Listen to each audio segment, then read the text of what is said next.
Okay, so today I have a new bookshelf to show everyone, and I want to talk about my bookshelf organization and why I have so many empty shelves. I'm going to talk about this reading slump that I went through for approximately a decade, if not longer. I'm going to get off camera, just wanted to do a real quick intro, so thanks so much for joining me. So here's the entire bookshelf from top to bottom. I got it from IKEA. Okay, you guys, so my plan for the entire top row of the shelf, I only have three sections filled right now, is that I'm trying to organize it from loosely from the date that the book was published. So the top is going to be mostly like classics into modern classics. I don't have a lot of books on the shelf. I'm going to talk about that also in this video of my reading slump and how I'm organized. But first I just want to go over with you guys the general idea I have. So I'm going to have to constantly be reorganizing this shelf because I do want to,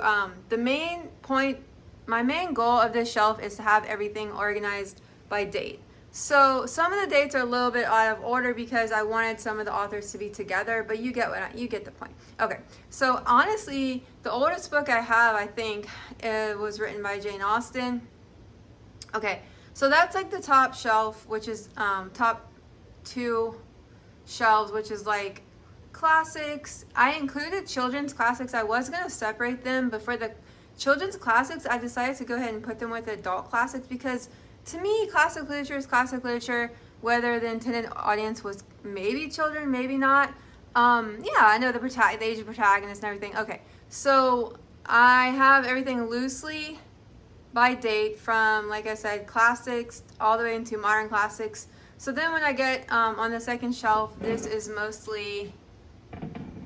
is getting pretty much into classics, into modern classics, stuff written like in the 1930s, 1950s, things like that. So, okay, so that's like getting into, like I said, more modern classics. And then as you can see, the last two rows on the top right are empty because I'm still on my classics journey, which I'm going to talk about in a second. But I also want to show you guys the middle. These are my top 6 favorite books of all time. This is Donna, Tartt the Goldfinch. Oh my gosh, love it. This is DiCamillo, The Tale of Despereaux. Love it. This is The Boy, the Mole, the Fox, and the Horse by Charlie Mackesy. This is White Oleander by Janet Fitch. I did a whole video on this recently. This is Great Expectations by Charles Dickens. And this is Charlotte Bronte, Jane Eyre. So Jane Eyre is absolutely 100% my favorite book of all time. The rest of them, I really have it ranked. I kind of just put them in order by size. But I would say Donna Tartt is my favorite modern fiction writer. I really love The Secret History also. And I really love White Oleander. So, and then as far as children's books, DiCamillo is like my favorite current modern children's author. I love Charlie Mackesy, which this is like, I don't know what you call it, just like a philosophical, inspirational, artsy, illustrated book. And then this is like my favorite classic besides Jane Eyre. Second row, the first shelf is empty because my goal is to rearrange to, as I read books, I want to add them in by date. So I kind of loosely just put mostly modern fiction on the second row. I left the first row shelf open, but then this is my Margaret Atwood collection.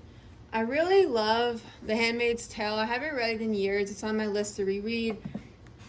I did not Oryx and Crake. This one I actually did not finish, and I don't know. I do plan to try it again, but I really love The Robber Bride. And I really loved Cat Eye. But yeah, so that's my Margaret Atwood collection. I want to do a whole video on Margaret Atwood one day. And I have other Margaret Atwood books. I'm going to get to that at the end of the video when I talk about my organization. Okay, so then I have the middle row, which is again modern fiction. I have The Language of Flowers, Where the Crawdads Sing, The Snow Child, Eleanor Oliphant's Completely Fine, The Secret History by Donna Tartt, The Alchemist, and Piranesi by Susanna Clark. So these were just also, so every book on my shelf is technically my favorite book because if I don't like a book, I just go ahead and either sell it to like half price books or I donate it to like Savers or a Little Free Library, something like that. If I know I'm not going to reread a book, or if it's not part of a collection, I just get rid of it. And yeah, and a lot of times I'll have a bin, which is like my donate pile or sell back pile bin. And if I don't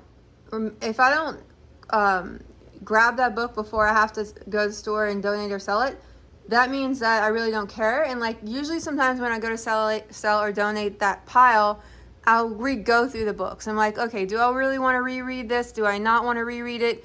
And if I still don't want to reread it or whatever, or if I didn't finish it, DNFing, that's a whole nother video. If I did not finish it, then I definitely won't, usually. The weird thing is though, Eleanor Oliphant. So Eleanor Oliphant, I checked it out from the library once, and then I didn't finish it the first time. I don't know what it was. And then it kept being suggested to me when I searched for books based on like other books that I liked. It kept coming up, and I gave it another try, and then now it's one of my favorite books. So yeah. Okay, still have another empty shelf here. This shelf is kind of my collections that are kind of unique. This is my Edward Gorey set, and then this is my Griffin and Sabine by Nick Bantock collection. These are interactive picture books for adults. I did a whole video on these, you guys, if you're interested. And then this is my Shady Hollow Mystery Series set. So this bookshelf is going to be constantly evolving. So these might go lower as I continue to fill in more classics. So now I'm on the third row. The first one I left empty. Basically the ones in the top third row are more of these are all middle grade. So we have family bookshelves. I have this bookshelf, and on the family bookshelf is mostly like books that I used to homeschool my daughter and books that she reads. My daughter also has her own bookshelf in her room. This is like 100% my bookshelf. So I wanted my own bookshelf, which would be, also we were running out of room. We're all running out of room. So this is like my middle grade fiction section right now. As you guys know, it's gonna be always evolving. This might move lower because I'm gonna tell you my goal. I'm talking about at the end of the video too about my reading slump, my decade-long reading slump, and my reading goals. But I want to read a little bit less middle grade fiction. I'll always love middle grade fiction. I'll always love picture books, illustrated books. But I want to like add in a lot more classics to my collection. Okay, so this is pretty much all middle grade fiction. So a lot of these are more realistic fiction, which my daughter loves fantasy. So I decided to keep these on my shelf because these are all books that I like love rereading. She's read most of them like once. She didn't actually get through all of them. But this is Sarah Pennypacker collection. This is including this one, sorry. This is my Peter Brown the Wild Robot. Oh, that's out of order. Look at this. Okay. That's my Wild Robot set. Love these. This is my Catherine Applegate section of The One and Only Ivan, and then the sequel, and then Willowdean. And then my daughter has some other ones on her shelf. These are all like my favorites. And then this is my Jacob Wigella section, The Murderer's Ape, and then the sequel, and then the graphic novel.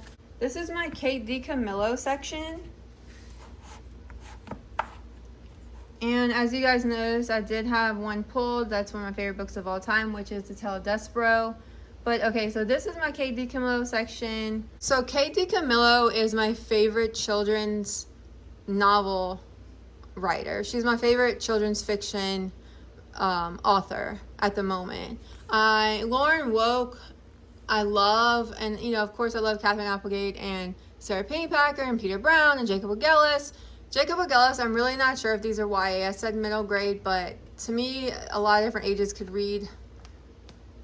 But yeah, I mean, she's just like, I just love every single one of her books. Like, I just can't get over it. I just love her. And so yeah, I love everyone though on here. But yeah, so this is my Lauren Woke section. And then continuing with some middle grade, this is The Witch of Blackbird Pine by Elizabeth George Spear, and then Pictures of Hollis Woods by Patricia Riley Giff. Love that book. And then Wild Oak. Love that book. Okay, and then I have another blank shelf. So my next shelf is totally empty. I have nothing on it yet. And then the bottom shelf I did poetry books all the way on the bottom. And then, oh sorry, my cat was fooling around. This is my these are more children's books, but they're not really books like I would reread as often as those other ones, the middle grade. That's why they're lower. These are more books I don't find myself gravitating to reread every year. So this is the Heartwood Hotel series by Kelly George. So those are chapter books, and this is the Incorrigible Children of Action Play series. I have a whole video on these if you guys are interested. It's a really good series, but they're mystery, so it's not like something I want to read all the time because you know the mystery, but I will eventually read them one day. This is my very small vintage picture book collection because most of our picture books are on my daughter's bookshelf because most of them I bought for her. But these are really special to me because these were like my childhood picture books, and they have like my name in them and things like that. So this is my Isabel Arsenault collection. She is a illustrator and I really love her. This is just a cute book I want to show in like an October video. Moving on to two more shelves. Okay, this is my self-help / mental health shelf. And I have like other books, like I said, on our family shelves, but this is like, this whole shelf I want it to be like, if I was like moving and I only had like 2 boxes, what books would I take? And then obviously I'm going to build my collection and talk about it. But so these are all my mental health books. And yeah, I might do a video on this too, on my mental health books one day. But, and then the last shelf is just random. It's like nonfiction books that didn't really have another place. So I want to show you guys that what goes with my bookshelf is this metal book cart, which is I call my TBR cart. So I have some books on this cart, so I don't put any books on the shelf unless I read them. That's my organization. I keep all my TBR. This is library books, and this is usually empty, but I'm kind of in a trying to organize this stuff right now. This is kind of like in chaos, but I'm going to show you guys for this video. But this is, so technically usually this is all library books. I just filmed a video with this cart. I've already like changed it because I'm constantly changing this cart. But I have a lot of classics that I want to read, and then the bottom also, these are all like TBR. So yeah, so I don't put, so these books don't make it into the shelf unless I really, finished or whatever. So that's why also part of the reason that my shelves are bare.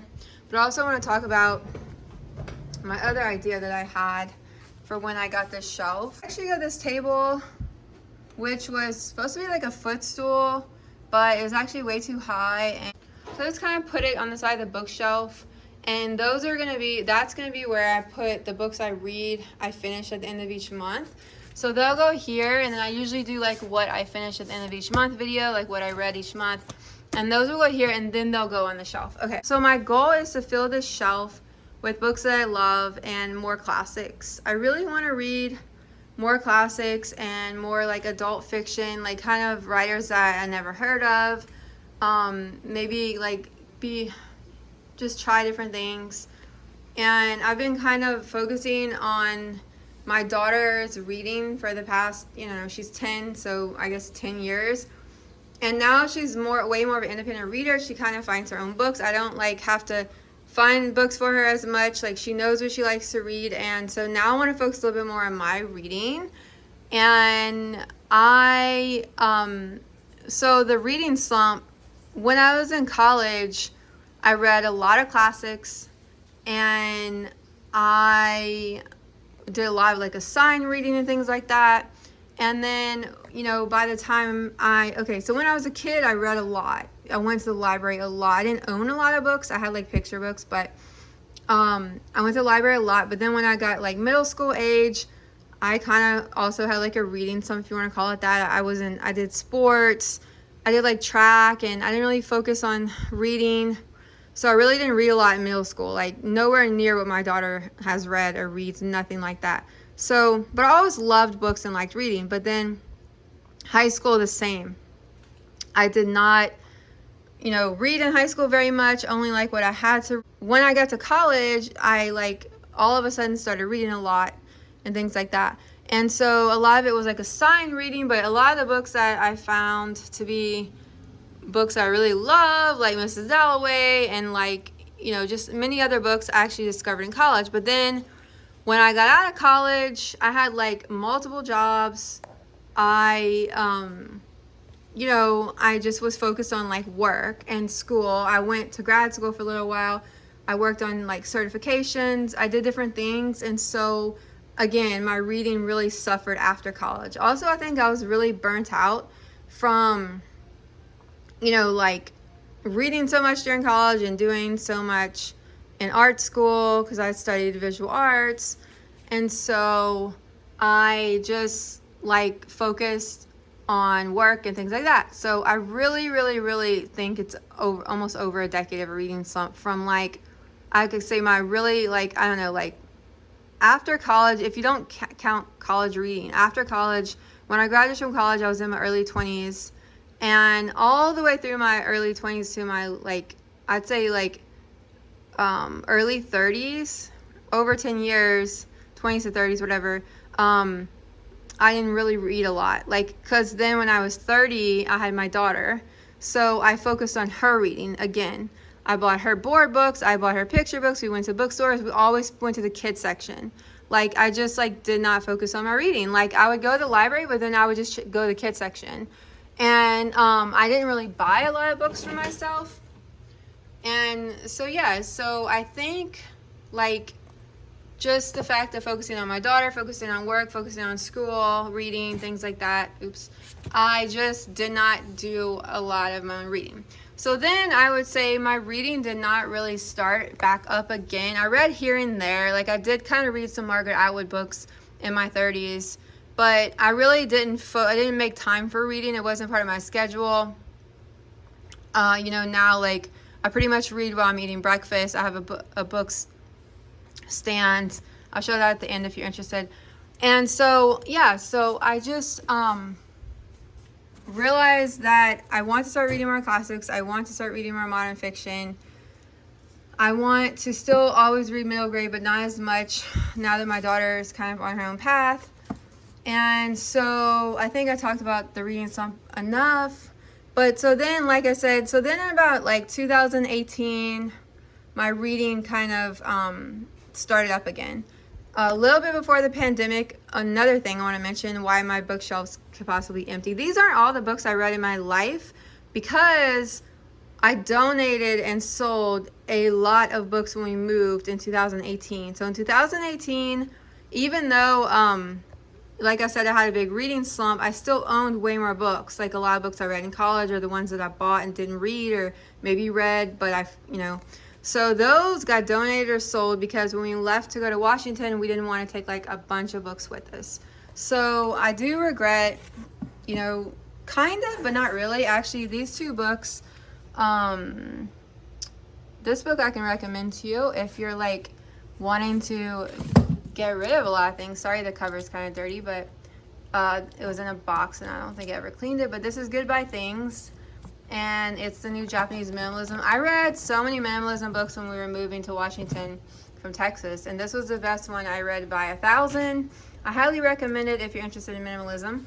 But this book really helped me get rid of a lot of books because we needed the space.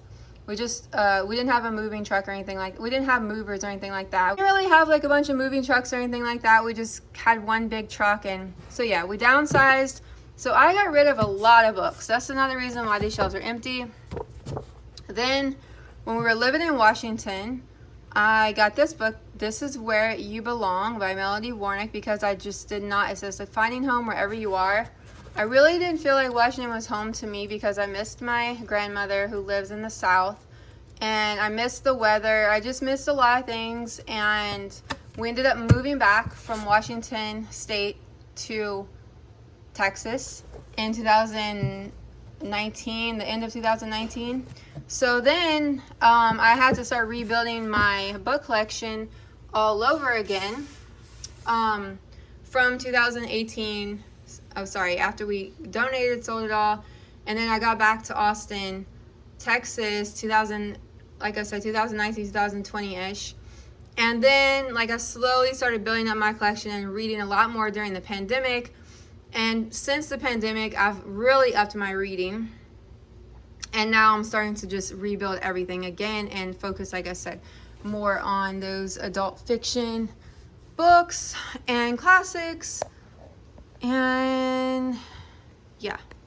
So this is my book stand. It's nothing fancy. It's just like metal. I got it probably in 2018. So it's really, I don't know if I can even find it on Amazon for you guys to link it, but I'll look in my orders. And then so yeah, so it's just a book stand because I have like neck issues, and when this is sitting on the table, it's like my eye level. So that's why I have it.